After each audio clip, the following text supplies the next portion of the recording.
17. Karmapas grāmatas The Music of the Sky. Un šī debesu mūzika, kurā ir ļoti daudz dzējas, Tibetas 17. Karmapas, tostarp arī Tibetas 16. Karmapas, iepriekšējā Karmapas dzējas, iedvesmoja mani rakstīt. Bet nenoliedzami tā bija vide, kurā es dzīvoju 9 mēnešus klosterī, un visas tās ļoti augstās garīgās mācības, kuras es saņēmu, viņa eminents Nupā Rinpočes vadībā un viņa eminents Gečenkačo Gyaltsena Rinpočes vadībā. Un vispirms es nolasīšu dzējoli angļu valodā, kas tika uzrakstīts 2011. gada Lofsārā, tas bija 5. marts toreiz, un veltīts viņa eminencei Nupam Rinpočem. Un šodien mums ir tāda liela iespēja un laime, ka šīs dzējoles ir komponents. Un komponists Alvils Altmanis tad arī spēlēs, lai gan šeit nav klavieres un te nav orķestra, jo kā komponists pats uzskata, tad tas ir orķestriem simfonistiem darbs. Bet, šeit saksofons skanēs pat labāk, un tātad es lūdzu komponistu. Runa par šo dzējoli, ja? Jā, par šo dzējoli.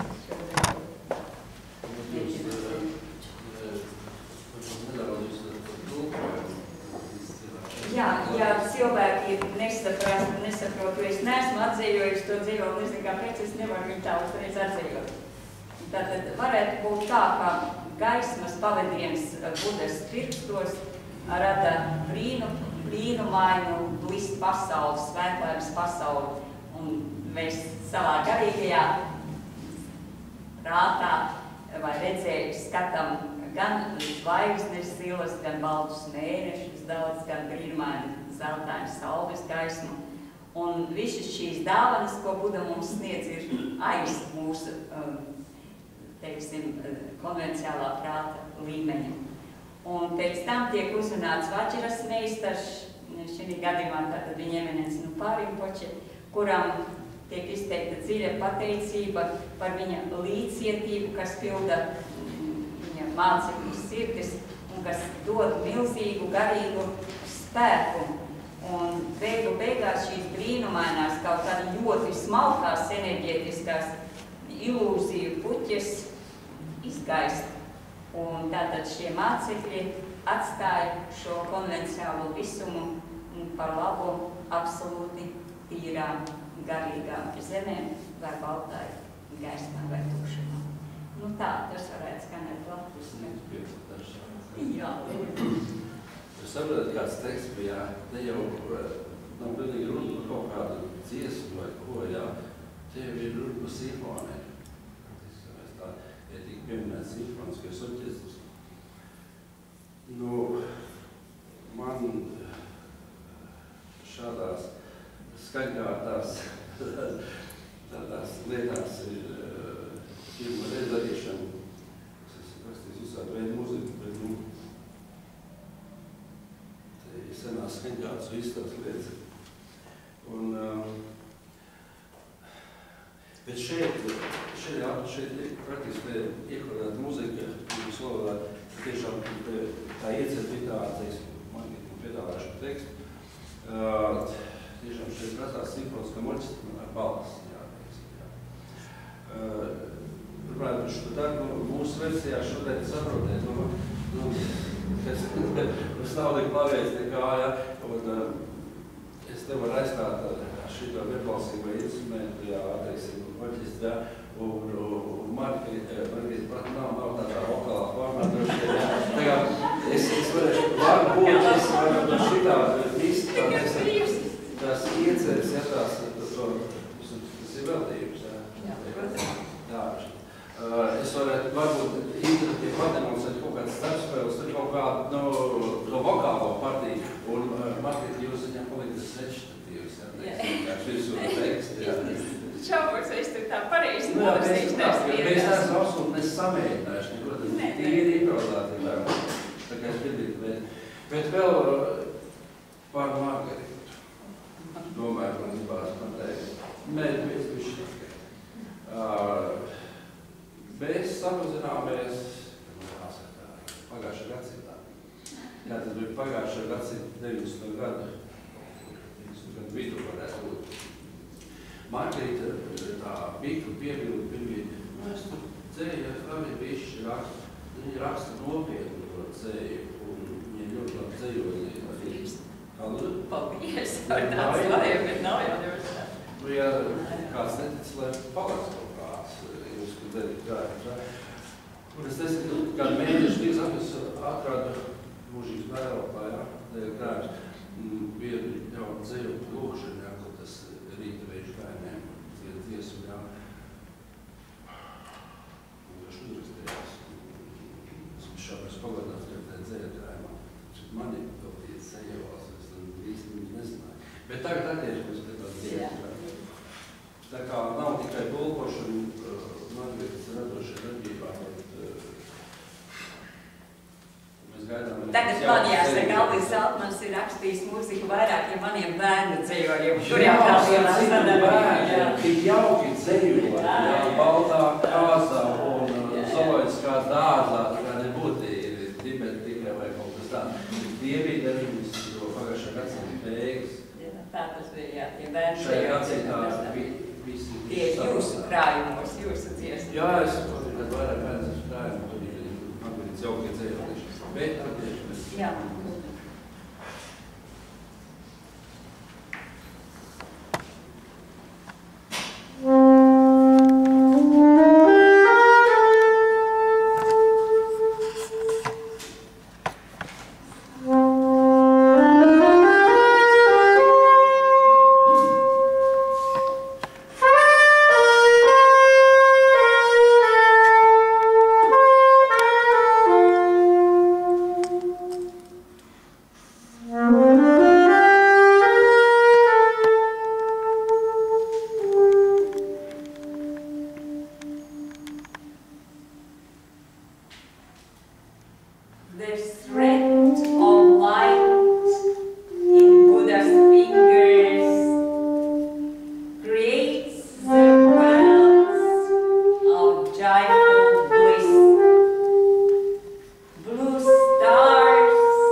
Un tagad es gribu nolasīt dažas dzējoļus, izmantojot iespēju, kā jau dzēniecei, kā tev dzēniecei to gribās.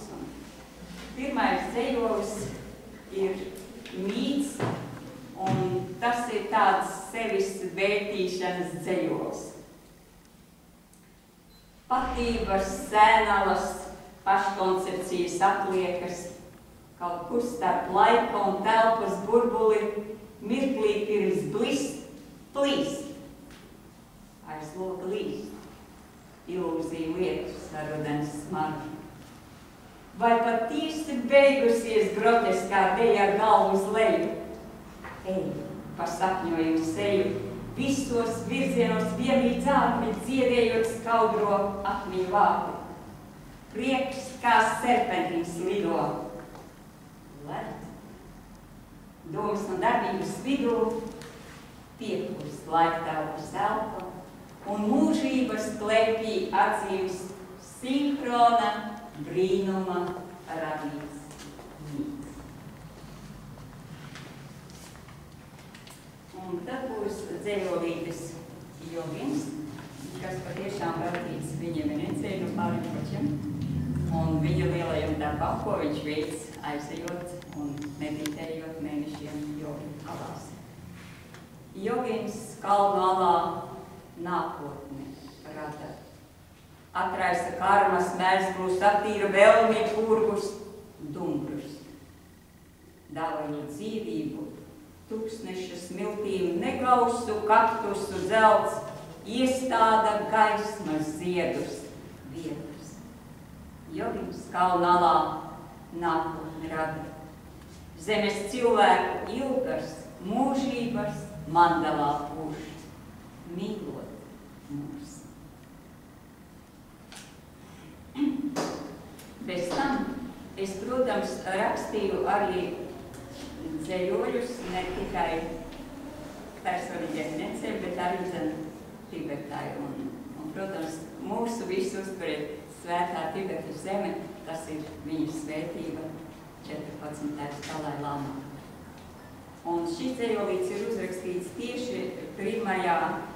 janvārī 2138. sievišķā dzelzsaķa gadā vai 5. martā 2011. gadā pēc mūsu kalendāra. Tā tas ir. Tātad Himalaju pērle. Himalaju pērles gaisma esmē lāso, gliemežnīcas mūža dziesmu baltu krāso, atver sirdis, atver prātus, zibens spoznei, nebijušas gara gaitas spēka drosmei. Himalaju pērles gaismā laika ritums, mēnesnīcas tilta vārais mirkļa šķitums, pārtop sirds un prāta viedā skrejā, dzīvē vienmēr, visiem, visos, kamēr ceļā. Man bija, es gribu padalīties tādā mazā stāstā, ka tieši šajā laika periodā, kas saistīts ar Losāru pagājušajā gada, man bija izdevība mācīt tibetiešu jaunekli 20-gadīgu Lobzangu, kas kopā ar lielu citu tibetiešu grupu bija pāri Himalajiem un mācījās Dharamsalā, lai apgūtu tibetiešu valodu, tibetiešu vēsturi, kultūru un pēc tam to varētu mācīt studentiem Tibetā. Jo, kā mēs zinām, turpat labam iegūt augstāko izglītību tibetietim, tādā Tibetas vēsturē un kultūrā, tādā viņam gribētos, kā tibetietim visai sarežģīti. Un tad, atklāt sakot, arī Lobzangs mani iedrošināja, varbūt deva tādu ierosmu uzrakstīt šo dzējoli, kas ir veltīts svētajai Tibetas zemē. Un pie tam es gribu teikt, visi šie jaunie cilvēki, kas no Dharamsalas ir pabijuši klosterī, jo viņi ļoti mīl svētību un ļoti mīl savu svēto Tibetas zemi. Es domāju, ka mēs visi šeit klātesoši arī ļoti cienām šo svēto zemi un lielos skolotājus. Tā, un tad būs dzējolītes Dimanta Ābele. Nu, kā mēs redzam varbūt šo visumu, vai kā mēs to kā mēs to izjūtam. Dimanta ābele augļus iedo samsāras sārtām, piepildot ilgas un vēlmes kaislās bezlaika stāstā, zied un augļu vēja vērtetē šķitumu rotā, iepinot daudz krāsu dzīvpara teiksmu mūžības otā, visu mābeles baltā gaisma cilvēku sirdīs, atbrīves ceļa putekļus pārvērš dimanta smiltīs, pārtopot nirvānā samsāra kļūst iluzors mirklis, dimanta ābolu sēklās paslēdz pretmetu irklis.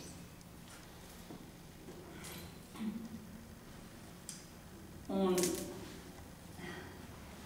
visi šeit klātesošie no mūsu sangas, protams, ļoti labi zina lielo skolotāju no Pāriņu Koči, un to bezgalīgo mīlestības, līdzietības potenciālu, ko šis skolotājs mums nodod. Bet ar prātu mūsu vairāk ir strādājusi un strādā klosterī. Man nācās vairāk kārtīgi, vairākus mēnešus klausīties viņa eminence Khenchen Kamčokgyal Rinpoche. Un es gribu izteikt viņa eminencei Khenchen Kamčokgyal Rinpochiem šodien tādu milzīgu atbrīnu. Jo tieši viņš strādāja stundām ilgi ar manu prātu, un es pēkšņi tādu sliņķi, kas jau labi stundu pameditēšu, ja? Bet 8 stundas, ja, tas priekš manis bija milzīgs sasniegums, un tāpēc šie dzējoļi daži tagad būs veltīti tieši viņa eminencei Khenchen Kamčokgyal Rinpochiem. Un pirmais dzējolis gan ir tāds, varbūt sevis vērtīšanas atkal dzējolis, un tas ir dzējolis duālais pārpratums, jo, diemžēl, es vēl ar vienu varu teikt, ka būdama šī ceļa sākumā, kā šeit Vaģivs teica, man vēl tas duālais prāts, diemžēl, klātesošs. Uz taisnēm apļi un apļos taisnes, izliek ekstrēma garumu, kā izteikt no sevis citiem un esmes, kā pārvarēt alpu virpuļu versmes, var sēdēt uz plaknes vai virnēt lodē, duālais pārpratums vienmēr būs modē, tas sagrauž miesu un sadurķo prātu, kā ķirmis, kas nebeidz steigties par ātru. Uzteicis dienu un nedienu saspēlēji, piekrītu uzšķērstas tārtvejas izvēlēji, aiz dzīves un nāves, aiz taisnēm un apļiem, bez kauna un stāpēm par rūgtajiem maldiem, pārpratums izsūs skaidrības mierā, dzirkstoši dzidrā, dāsnā un vilā. Tas ir tāds pirmais dzējolis, tāds vērtījums prāta, un tagad dzējolis Budas roka. Es vēl gribu pieminēt, ka mūsu Griguņkarļu līnijas locekļi visi atcerās, ka tieši pirms gada, 21. maijā, šeit bija atbraucis viņa eminence Khenchen Kamčokgyal Rinpoche uz Latviju un strādāja nedēļu. Un es domāju, ka tajā laikā jūs saņēmāt ļoti liels svētības visi šeit no viņa, un ka pāri Latvijai tiešām šī zelta gaisma, zelta Budas gaisma bija straumē. Un šeit ir tāds dzējolis Budas roka. Gadu tūkstoši, kā pieneņu pūkas vēja lido, ikļies sēklāju rotē, vibrē, virpuļo, līdz citā laikā un telpā, bet varbūt šai pašā, attapsies zelta gaismā Budas rokā. Un vēl viens dzējolis, kas arī veltīts viņa eminencei Khenchen Rinpochiem, ir dzējolis, kas vienlaicīgi veltīts Latvijā, jo tieši šīs nedēļas laikā, es kaut kā uzrakstīju šos dzējoļus, un tāda tas ir sakritis. Un es esmu ļoti lūgusi komponistam Alvelam Altmaņa kungam uzrakstīt šiem dzējoļiem, un viņš jau ir tā solījies, bet mēs neviens. Tā, zelta rasa, pavasaros, agros, Latvijas laukos un mežos zelta rasa sniega. Un kailas pēdas dzer prieka un dāsnuma dziesmu, zelta rasas liesmu. Bet viedas sirdis jauš, apziņas atmodas laiku, gara triumfu jauš, kad pavasaros agros Latvijas laukos un mežos zelta rasa sniegu. Lai mums visiem pāri patiešām arī šodien snieg šī brīnišķīgā lielā zelta budas zelta rasa. Un noteikumā es nolasīšu dzejolīti Tauriņi, ko es uzdāvināju viņa eminencei no pāriem kočiem un klosterim aizbraucot. Un tātad tas ir Tauriņi.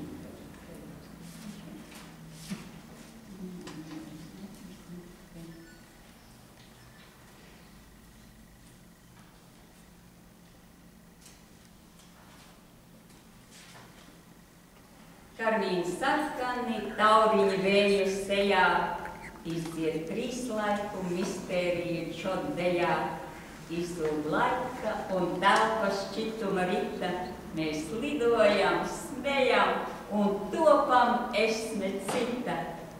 Karmīni sarkani, tauriņi klostera parkā, zilās planētas, cilvēku sapņus sargā. Tā patiešām ir, un šo dzejoli mani iedvesmoja uzrakstīt mazie mūki, jo man nācās arī mazajiem mūkiem, es ar tādu lielu pietātu, protams, un vēl mācīju viņiem angļu valodu. Tur tie mazākie bērniņi tādi 5-7 gadīgi veci, un tad, kad viņi lido, tad viņiem pīvoti apmetīši, un tad viņi izskatās pēc tauriņiem, un ļoti, ļoti skaisti. Tie lielie puiši dažreiz atrido, tie kā savādāk lido, bet tie mazie patiešām izskatās pēc tauriņiem. Un tāpēc šis cejols ir veltīts gan lieliem skolotājiem, gan visiem mūkiem arī dzem. Un tā es uzdāvināju skolotājiem braucot projām šo cejoli. Nu, tas bija tas mazais ceļu, daži ceļoļi no tiem, ko es uzrakstīju klosterī. Bet es gribu teikt, ka, protams, tas lielais miers, tas klusums, nu, tā spēja tiešām attīrīties garīgi, nu, dod iespēju būt cilvēkam ļoti radošam. Patiesību sakot, es pat labam šeit jau dzīvoju pusgadu, un es tikai vienu ceļojumu nevaru uzrakstīt, tā kā kalns, protams. Nu, tāpēc es gribu tagad doties un tad varbūt svarīgi rakstīt kaut ko. Un šodien mums vēl ir iespēja paskatīties fragmentus par lielajiem Tibetas jogiem. Nu, es nezinu, cik, jā, mums šeit ir izvēlējušies cilvēki ilgi, bet pēc tam visi sambu, dažādos sambu, gan Dzogchen, gan Zen, gan Theravada, visi, tikai mums pienāciet, jo ilgi tad dos iespēju saņemt maksas grāmatu. Tā tas patiešām būs, jā. Un mēs gribam kādu bildi noteikti izveidosim.